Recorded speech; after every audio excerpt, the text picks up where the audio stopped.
আত্রায়ে শীতার্থ কুলি ও ভাসমান বেদে সম্প্রদায়ের মাঝে নওগাঁ জেলা প্রশাসকের কম্বল বিতরণ করা হয়েছে।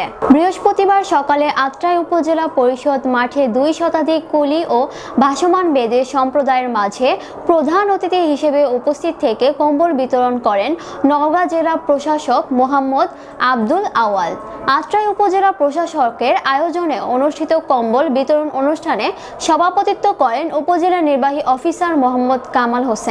এ সময় উপস্থিত ছিলেন আহসানগঞ্জ ইউনিয়ন পরিষদ চেয়ারম্যান শেখ মঞ্জুরুল ইসলাম মঞ্জু, পাচপুর ইউনিয়ন পরিষদ চেয়ারম্যান ও জামায়াত ইসলাম বাংলাদেশ আত্রাই উপজেলা শাখার আমির সাংবাদিক মোহাম্মদ খবিরুল ইসলাম, খোপাড়া ইউনিয়ন পরিষদ চেয়ারম্যান মোহাম্মদ নাজিম উদ্দিন মণ্ডল, মনিয়ারি ইউনিয়ন পরিষদ চেয়ারম্যান মোহাম্মদ সম্রাট হোসেন, বিশা ইউনিয়ন পরিষদ chairman Mohammad Tofazzal Hossain Tofa, united press club Atrai Naogaon সভাপতি সাংবাদিক AKM কামাল উদ্দিন টগর, সাবেক মুক্তিযোদ্ধা কমান্ডার বীর মুক্তিযোদ্ধা আব্দুল মান্নান, সাবেক মুক্তিযোদ্ধা কমান্ডার বীর মুক্তি মোহাম্মদ আব্দুল মালিক মোল্লা, বীর মুক্তিযোদ্ধা নীরেন্দ্রনাথ দাস, বীর মুক্তিযোদ্ধা মোহাম্মদ আনিসুর রহমান সহ বিভিন্ন দপ্তরের অফিসার বৃন্দ উপস্থিত ছিলেন।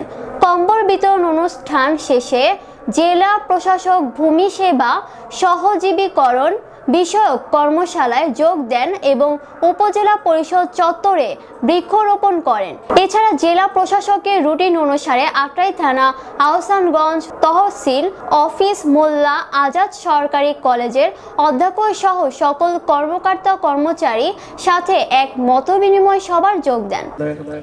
কম্বল বিতরণের ক্ষেত্রে বক্তৃতার খুব একটা প্রয়োজন নেই। আমি আত্রাই উপজেলা ইতিপূর্বে এসেছি। আমি পূজার সময় এখানে দীর্ঘ সময় কাটিয়ে গিয়েছি, বিভিন্ন মণ্ডপে গিয়েছি। ইউনিয়ন পরিষদ চেয়ারম্যান সাহেবদের সঙ্গে আমার ব্যক্তিগতভাবে অনেকের সাথে আমার দেখা হয়েছে।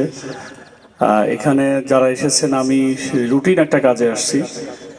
আমি এতক্ষণ আমাদের আত্রাই থানাতে বিভিন্ন বিষয় নিয়ে কথা বলেছি। আপনারা জানেন যে আমাদের 5 আগস্ট পরবর্তী সময়ে সারা বাংলাদেশে বিভিন্ন ধরনের প্রোপাগান্ডা থেকে শুরু করে দেশের স্বাধীনতা, সার্বভৌমত্ব এবং বিভিন্ন বিষয় নিয়ে আমরা হুমকির সম্মুখীন হয়েছি, বিভিন্ন প্রোপাগান্ডার সম্মুখীন হয়েছি। এগুলো থেকে নিজেদেরকে বের করে আনার জন্য আমাদের ছাত্র ভাই বোনেরা যে আন্দোলন সংগ্রাম চালিয়ে যাচ্ছে, তাদের আন্দোলনের যৌক্তিকতাটাকে পর্যালোচনা করে আমাদের সামনের যে ভবিষ্যৎ, সেই বাংলাদেশকে বিনির্মাণ করার জন্য আমরা সবাই যাতে কাঁধে কাঁধ মিলিয়ে কাজ করতে পারি, সেজন্য আমি বিভিন্ন ধরনের সামাজিক প্রোগ্রাম এবং আমাদের যে সামাজিক অসঙ্গতিগুলো রয়েছে, আমি উপজেলা ভিজিটে সাধারণত সেগুলো নিয়ে কথা বলি।